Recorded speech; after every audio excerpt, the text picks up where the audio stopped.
तर मित्रांनो, मी आलो आहे जडोद्या गावामध्ये, जे आपल्या शिरपूर तालुक्यात आहे आणि जे माझ्या मावशीच्या गावापासून फक्त 2 किलोमीटर अंतरावर आहे. माझं मावशीचं गाव आहे तराड कसबे. आणि तुम्ही माझ्या मागे पाणी पाहू शकता. तर हे पाणी आहे जडोद्या ठिकाणी एक स्थळ आहे. त्या ठिकाणाहून हे उंबराचं झाड आहे आणि इथून पाणी निघत असतं. तर मी जेव्हा लहान होतो तेव्हा यायचो या ठिकाणी आणि 4-5 वर्षापूर्वी सुद्धा आलेलो होतो. या ठिकाणी तुम्ही पाहू शकता पाणी निघताना तुम्हाला दिसेल इकडनं सुद्धा. आणि 12ही महिने हे पाणी या झाडाखालून निघत असतं आणि पाणी पूर्णपणे थंड आहे. या ठिकाणी गायमुख बनवले गेले होते.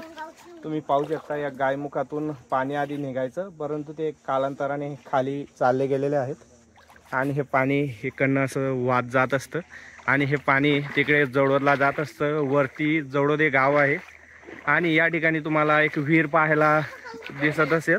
तर हे पाणी या ठिकाणाहून निघतं, त्या कारणामुळे ते विहीर बनवली आहे आणि हे पाणी जडोद्या गावाला पिण्यासाठी जात असतं. इथे मोटर वगैरे लावलेली आहे आणि हे उमराचं झाड तुम्ही पाहू शकता. 12ही महिने पाणी वाहतं आणि थंडगार असं पाणी असतं. तर मी आता आलो होतो मावशीच्या गावाला, भावासोबत इथे फिरायला आलेलो आहे.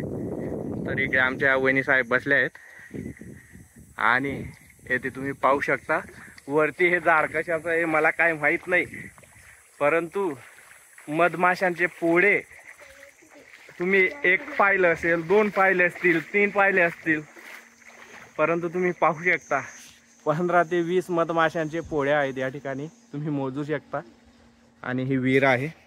तर इथून सुद्धा पाणी निघतं आणि तिकडनं सुद्धा पाणी निघत असतं आणि असं सांगितलं जातं की हे पाणी तोरणमाळहून या ठिकाणी निघत असतं.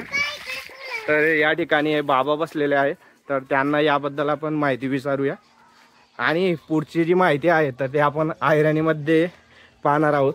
आणि तुम्हाला माहितीच आहे आपण खानदेशी आहोत, म्हणजे बाबांना मराठी प्रॉपर येत नसेल तर ते अहिराणीत बोलते. आणि या ठिकाणी पाहू शकता तुम्ही महादेवांची पिंड आहे, त्यानंतर इथे नंदी महाराज आणि इकडे सुद्धा नवनाथ महाराजांचं मंदिर आहे. तर बाबा याबद्दल थोडीशी माहिती सांगा आमले. हे पाणी तोरणमाळहून येतं.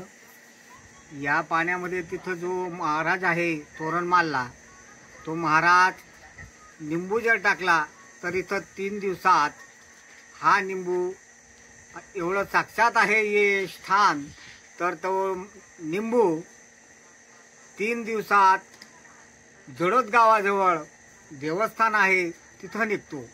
आणि ते महाराजजी बरेचसे लोकांना या तीर्थाचं, काही भगिनींना मूलबाळ होत नसेल, काहींना काही अडचण असेल, तर या देवस्थानवरती आपण येऊन त्या देवाला नमायचं आहे. आणि जर तुम्हाला जी तुमच्या मनातली इच्छा असेल ती इच्छा हा परमेश्वर पूर्ण करू शकतो. जय हिंद, जय महाराष्ट्र. मी बोलत आहे संतोष मोहन शिंदे, राहणार विक्रम, तालुका शिरपूर. तर दादा हे जे स्थळ आहे किती वर्षापासून आहे बरं इथे? म्हणजे जवळजवळ कोणाला माहित पडलं होतं की इथून हे पाणी निघतं किंवा हे देवस्थान आहे? हे देवस्थान जे आहे कमीत कमी जवळजवळ 100 वर्षापूर्वीची गोष्ट आहे. तर ज्यांना प्रसन्न झाला, काही ठिलारी बाबांनाही प्रसन्न झाले, काही मानता द्यायला येतात, काही लोकांना जे मनात असेल ती इच्छा हे परमेश्वर पूर्ण करता. आणि मी फक्त पुजारी म्हणून किंवा सेवेकरू म्हणून बसतो इथं फक्त. तर मंडळी, या बाबांनी आपल्याला माहिती दिलेली आहे, तुम्ही ऐकलंच असेल. हे जे स्थळ आहे तर याचं लोकेशन मी तुम्हाला देऊन देणार आहे व्हिडिओच्या डिस्क्रिप्शनमध्ये आणि तुम्ही ते पाहू शकता. या ताई इथून पाणी घेऊन चालले आहेत आणि जे गावकरी आहेत तर ही विहीर पाहू शकता तुम्ही. मी सांगितलं हे जे स्थळ आहे इथून पाणी निघतं म्हणून इथे विहीर तयार करण्यात आलेले आहे. आणि एवढं स्वच्छ पाणी आहे की डायरेक्टली तुम्ही या पाण्याला इथूनच पिऊ शकता. आणि इथून हांडा भरून सुद्धा येथील गावातील ज्या महिला आहेत जवळपासच्या तर ते पाणी घेऊन जात असतात आणि खूप सारे पर्यटक मंडळी जवळपासच्या गावाचे तर या ठिकाणी आंघोळ वगैरे करायला किंवा येथे मजा करायला येत असतात। तर मी सुद्धा या ठिकाणी येत असतो। आता 4-5 वर्षानंतर या ठिकाणी आलेलो आहे आणि हे स्थळ मी तुम्हाला थोडं वरून दाखवतो। तर हे पाहू शकता विहीर, यामध्ये मासे पण आहेत आणि जवळपासचा जो परिसर आहे तर तो पूर्ण हिरवळ आहे या ठिकाणी। आणि पावसाळ्यात हा जो परिसर आहे तर हा खूप देखणा आपल्याला पाहायला भेटतो। आधी या ठिकाणी कच्चा रस्ता होता, परंतु आता रस्ता वगैरे तयार झालेला आहे, पाहू शकता तुम्ही। आणि रस्त्याचं काम चालू आहे आणि हे आहे ते स्थळ ज्याला आपण आपल्या गावठी भाषेत जीर सुद्धा म्हणत असतो। आणि हे बघा मधमाशांचे पोळे किती आहेत। तर वरून हे स्थळ अशा प्रकारचं दिसतं।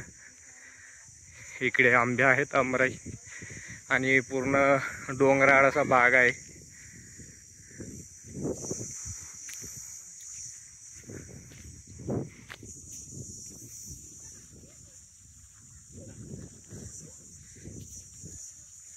तर इथे प्रॉपर रस्ता नाही आहे खाली उतरण्यासाठी।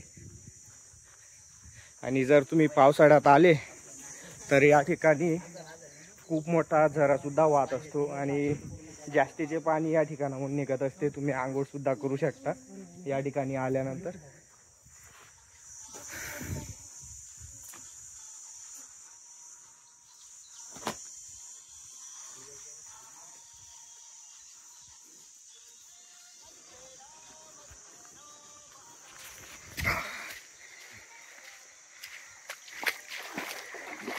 तर एकदा परत तुम्हाला मी दाखवतो पाणी कुठून निघतं, त्यानंतर आपण व्हिडिओचा एंड करूया। तर या ठिकाणी तुम्ही पाहू शकता हे पाणी निघत असतं उंबरा खालून सुद्धा।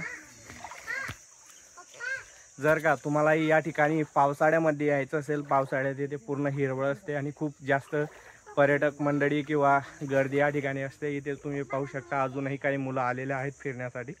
तर पावसाळ्यात तुम्ही या ठिकाणी नक्की या, मी सुद्धा येणार आहे। अशा प्रकारचं होतं हे स्थळ। आणि हे कुठं आहे मी तुम्हाला आधी पण सांगितलं की शिरपूर तालुक्यातील जडोद या गावामध्ये। तुम्ही जडोदमध्ये आल्यावर कोणाला पण विचारलं तरी ते तुम्हाला या ठिकाणी हे स्थळ आहे सांगून देतील तुम्हाला, किंवा तराड कसबेहून तुम्ही जडोद येऊ शकता आणि जडोदला जाण्याआधी हा रस्ता आहे। तर अशा प्रकारचं आहे स्थळ। तुम्हाला आवडलं असेल तर लाईक, शेअर, सबस्क्राईब नक्की करा। आणि हे कोणाकोणाला माहिती होतं आपल्या शिरपूर तालुक्यातील मंडळीला त्यांनी कमेंट करून नक्की सांगा। मी अविनाश तिरमले पुन्हा भेटू अशा एका नवीन ब्लॉगमध्ये। तोपर्यंत जय महाराष्ट्र, जय खानदेश।